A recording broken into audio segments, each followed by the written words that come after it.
Chapter 16. Eloise burst through the door. "It's all set." Tobias held his finger up and motioned to Zeke on the sofa. "Oh!" She covered her mouth and pushed the door until the latch clicked. "Is he sick?" Tobias draped Luke over his shoulder. "Tired." "He doesn't look well." She squatted near his face. "Zeke?" She poked his shoulder. He opened his eyes, but they drooped closed again without acknowledging her. His slow breathing didn't change.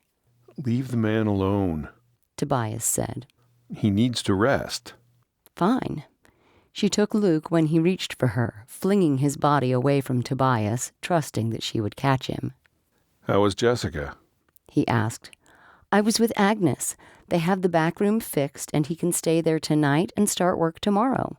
She squeezed Luke in a tight hug and rocked him back and forth until he squirmed out of her hold. "Impressive," Tobias said. "You forget something?" He jerked his head at Zeke's sleeping form. "What if he doesn't want to work at a bakery? And I remember a girl last night ranting about how she never wanted to see a certain someone ever again. How does that fit into this?" "I don't know. Seems like the right thing to do." She peered at Zeke and whispered, "Are you sure he's okay? He didn't even flinch when I came inside." "Leave him alone," he said. "I'm taking this rascal out to play. He's crazy as a loon. I need him to run it off before the evening service." After Tobias left, she knelt on the rug near Zeke. On impulse, she put her hand to his forehead. It wasn't hot. Good. One could never be too careful about fevers. His skin was smooth under her hand and pale on his forehead where his hat offered shade. She ran a finger gently along the pink line of the new scar above his eye, remembering how it bled the day they'd met. Brushing back a lock of hair that fell over his eyes, she took the liberty of running her fingers through it and tucking it behind his ear. He sucked in a breath and turned his head. She froze, waiting until he stilled. She imagined a world where she could be so much at peace to let herself fall asleep on a sofa in someone else's home. Chuckling under her breath, she shook her head. Impossible. But here he lay, breathing softly, completely unaware, completely at peace. Tobias said he had grit. He has more than grit. He is innocent somehow, trusting. He saw wrongs to be righted and took action. It was sweet. Almost. She wouldn't quickly forget how she'd found Tobias the night of the fight, stumbling around in the dark kitchen trying to rinse his face with cool water. He'd tried not to let her see, wouldn't even tell her what happened until she'd accused him of starting fights and holding secrets from her.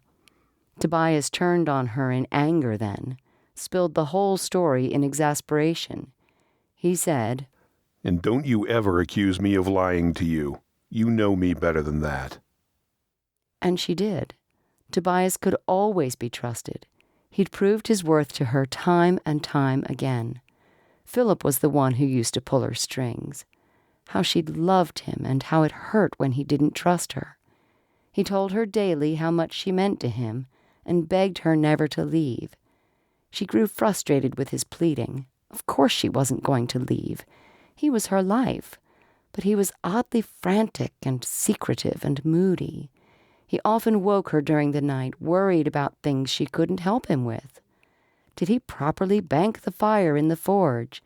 Was the chicken coop secure? Did Mr. Anderson shortchange him at breakfast last week? Finding the words to console him wearied her, though she would never tell anyone about those moments. Rarely did she acknowledge them herself. He worked himself up. She quieted him. He said she was his light, his anchor, though in the end, even she wasn't enough, and every bit of love she'd given to him was now buried. Was it possible to find love again? Zeke was something else. He was like a tree. He lent strength. When she was with him, she felt secure, making her want to stay near him. Perhaps she could find shelter in him. Even when he found her in the creek, his presence shamed her because of her immodest attire, but he did not frighten her. Not really. Why does he pull me in yet build a wall against me? Realization came like a gust of wind in the winter, sucking the air from her lungs. The cold shoulder he'd given her a number of times now made sense. He'd thought she was married. She looked down at her left hand where the gold band mocked her. Slipping it off her finger, she cradled it in her palm. Taking it off felt like a betrayal. But she was very much not married, and having Zeke here, sleeping on her sofa, it felt like when she rested beneath the shade of the large oak near the creek when the sky was blue and scattered with white puffs of clouds with miles and miles of uninterrupted sky. She could breathe in his presence. What if he stayed? Could there be a future for her that connected her to him? Guilt stabbed her. Even the mere thought of comparing Zeke to Philip was wrong. They were different, that's all. "Oh, God," she whispered, "forgive me." But the window that had opened and let in a wave of peace that flowed through her did not close. She put the ring into her skirt pocket to deal with later. "Zeke," she said, and he did not move. She whispered oh so softly, barely letting the words out. "Ezekiel James, will you stay? For me?" She shook his shoulder, speaking louder. "Zeke, wake up. I have good news." He grunted and opened his eyes. Surprised at seeing her in front of him, he sat up. "Hey, Chipmunk." He swiped his face with the back of his hand. "Sorry, guess I dozed off." He looked around, almost as if he'd forgotten where he was. "Are you feeling okay?" She didn't ask about the nickname, secretly pleased that he still used it. "Never better." He smiled at her, warming her all the way to her toes. Patting the seat next to him, he invited her to join him. "Get off the floor. I'll scooch over." He rubbed his face and stretched his arms up, arching his back like a cat. Or a toddler. Bringing his arms down, he left one on the back of the sofa behind her. She leaned back a little, testing the feeling of his arm along her shoulders. Disappointment hit her when he slid his arm away and leaned forward on his knees. "I'll get a move on," he said, stifling another yawn. "Thank you. Well, for everything. It's been an interesting week." She smiled at his sleepiness. Interesting was one word. "It's not over yet. We'd like you to join us for the evening service in half an hour, and I have a surprise." Excitement bubbled through her, and she clasped both hands in her lap, anxious for his reaction. He raised his eyebrows. "Should I be worried? You look pleased, but I feel I should be worried. I don't know if I like surprises anymore." "You'll like this one." He offered her a small smile. It almost felt like he was teasing her. "Okay, let's have it." "I found you another job. With the Andersons. Anderson Bakery? You've met them, right? They need extra help, and you obviously know at least a little something about baking. Anyhow, I set it up for you. They have a room behind the shop for you, and you start tomorrow. They agreed to a trial run at first to see if it's a good fit, but I can't imagine why it wouldn't be. The Andersons are wonderful, and you are nice, and I know you will get along beautifully." But he didn't react as she'd expected. Then again, did he ever do what she expected? He neither smiled nor frowned. He just sat and stared at her. "Ostkaka," he said. "The prophet Isaiah shares with us promises of new blessings. Behold, I will do a new thing. Now it shall spring forth. Shall ye not know it? I will even make a way in the wilderness and rivers in the desert." The preacher's voice droned through the crowded church. Zeke sat on the hard bench, squeezed in with Eloise on one side and the large, dark-haired blacksmith and his wife on the other. Tobias held Luke, who flipped through the pages of a picture book, mooing and being shushed whenever he found a picture of a farm animal. They had found seats in plenty of time.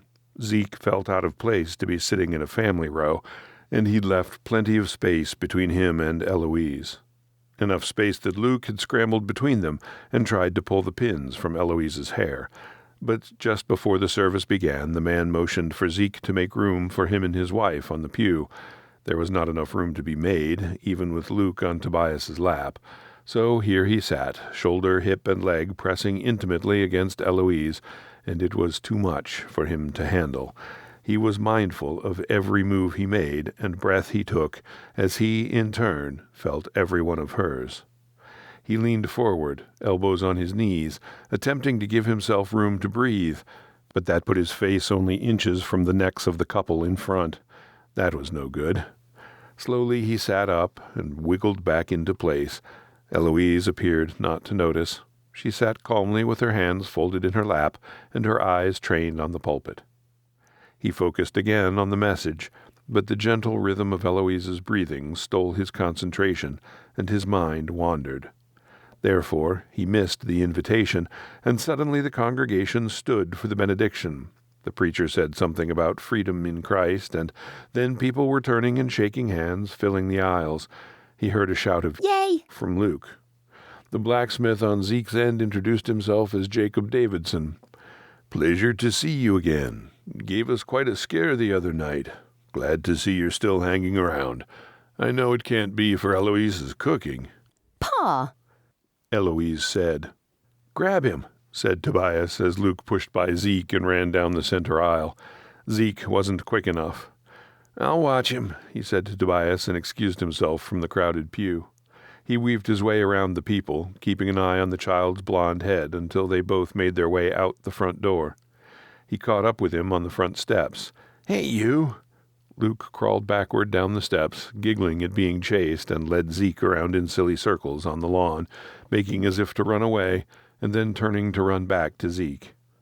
Zeke was greeted by many of the churchgoers as they trickled out the door. Some offered a smile and nod, others introduced themselves, and a handful he'd met previously. He smiled at the train of children behind D. Williams, with his expecting wife bringing up the end of the line. The kids piled into the back of the wagon, except for one little boy who ran over to him and Luke. "Hi, I know about you. I'm David. You're Ezekiel. Pa says you have a cloud head." "A head in the clouds?" Zeke squatted in front of the boy, with Luke propped on a knee. "Yeah, and when I ask, 'What's that?'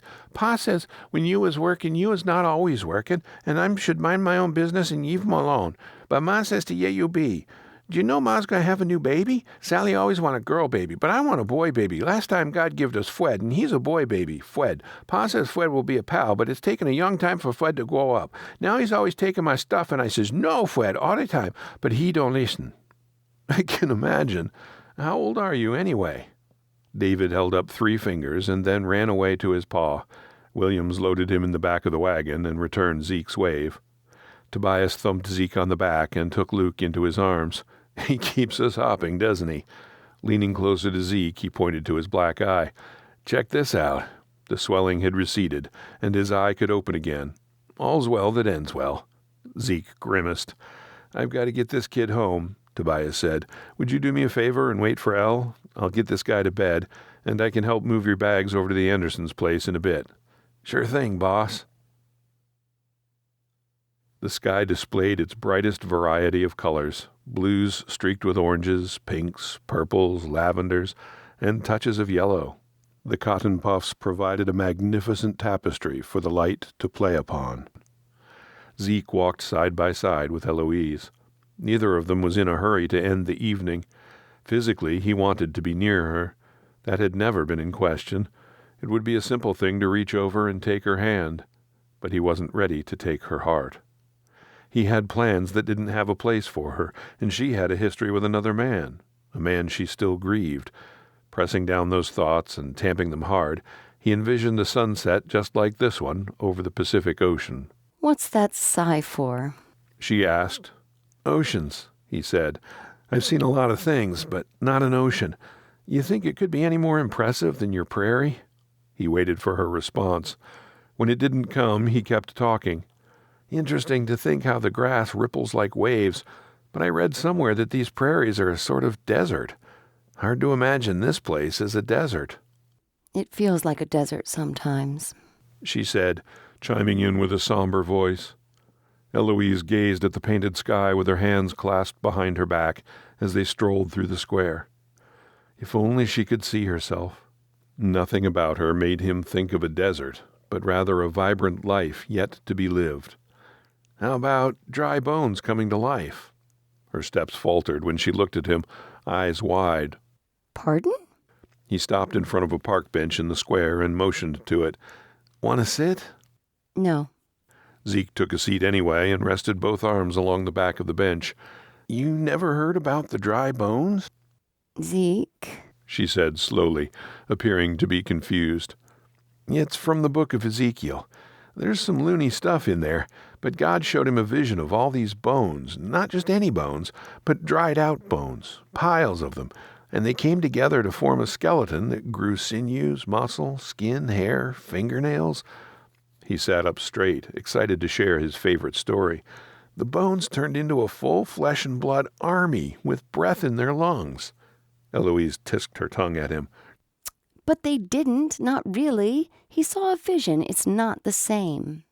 No, those bones didn't come to life, but it was a sign to him that something just as wonderful was going to happen. Israel was dead. They'd been conquered multiple times.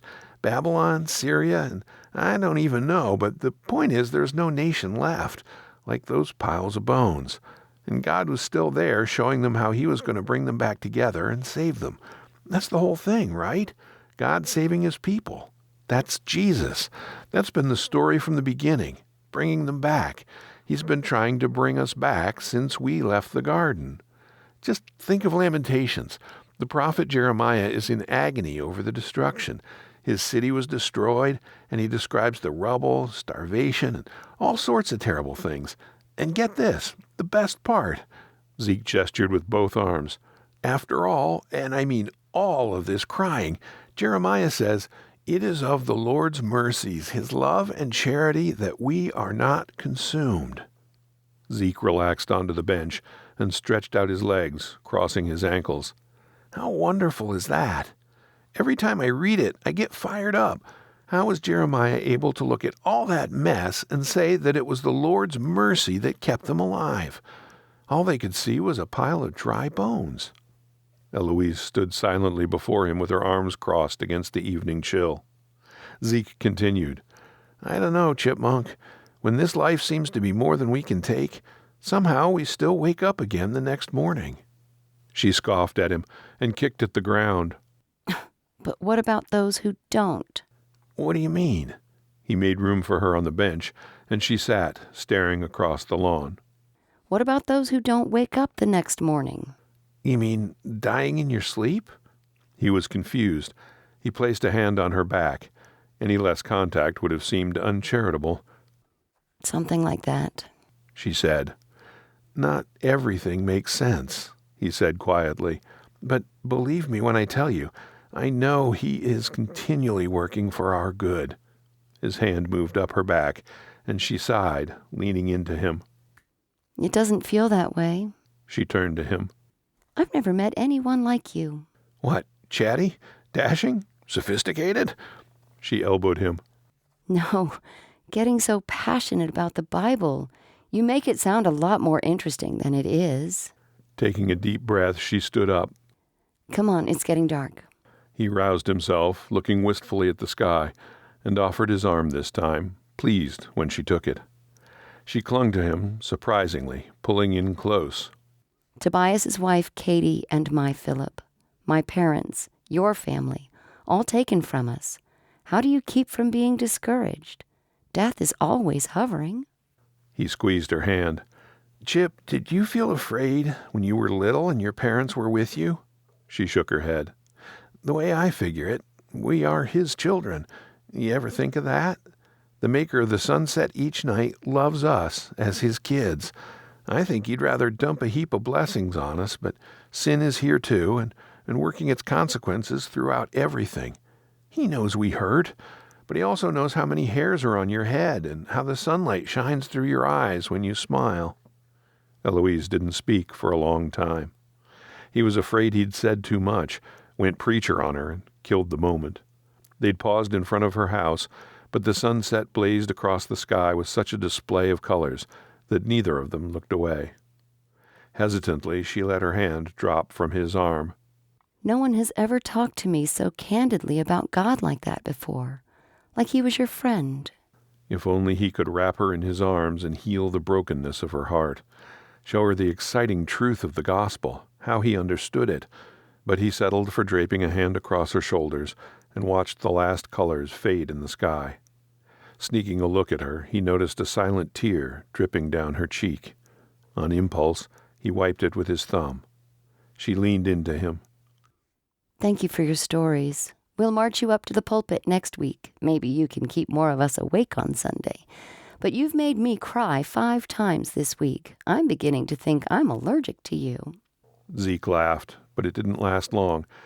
My stories are all well and good, but I have my own heart issues I'm working through. Your sheriff might raise a fuss if he saw me up front. I'll be out of your hair soon enough. And he meant it. He was only staying for a day or two, just long enough to set things right with Mrs. Palmer.